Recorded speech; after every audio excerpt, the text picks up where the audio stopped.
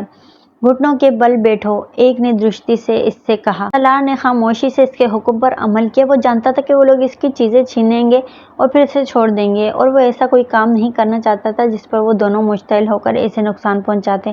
ان میں سے ایک اس کے پیچھے گیا اور اس نے اس کی پشت پر لٹکا ہوا چھوٹا سا بیگ اتار لیا۔ اس بیگ میں ایک کیمرہ، چند film roll, battery, telescope, first aid kit, wallet, پانی کی بوتل اور چند کھانے کی چیزیں تھیں۔ جس سے لڑکے نے بیگ اتارا تھا وہ بیگ کھول کر اندر موجود چیزوں کا جائزہ لیتا رہا۔ پھر اس نے والیٹ کھول کر اس کے اندر موجود کرنسی نوٹ اور کریڈٹ کارڈز کا جائزہ لیا۔ اس کے بعد اس نے بیگ میں سے ٹشو کا پیکٹ نکال لیا اور پھر فرسٹ ایڈ کٹ بھی نکال لی۔ اب تم کھڑے ہو جاؤ، اس لڑکے نے تہمکانہ انداز میں کہا۔ سالار اس طرح ہاتھ سر سے اوپر اٹھائے کھڑا ہو گیا۔ اس لڑکے نے اس کی پشت پر جا کر اس کی شرٹس کی جیبوں میں ہاتھ ڈال کر انہیں ٹٹولا اور اس میں موجود گاڑی کی چابی نکال لی۔ گڈ، کار ہے۔ سالار کو پہلی بار کچھ تشویش ہوئی۔ تم لوگ میرا بیگ لے جاؤ مگر کار کو رہنے دو، سالار نے پہلی بار انہیں مخاطب کیا۔ کیوں؟ کار کو کیوں رہنے دیں؟ تم ہماری خالہ کے بیٹے ہو کہ کار کو رہنے دیں؟ اس لڑکے نے درست لہجے میں کہا۔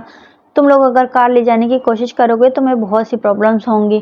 صرف کار کی چابی مل جانے سے تم کار نہیں لے جا سکو گے، اس میں اور بھی بہت سے لاکس ہیں، سالار نے اس سے کہا۔ وہ ہمارا مسئلہ ہے، تمہارا نہیں، اس لڑکے نے اس سے کہا اور پھر آگے بڑھ کر اس کی آنکھوں سے گلاسز کھینچ لی۔ اپنے جوگرز اتار دو، سالار نے حیرانی سے اسے دیکھا۔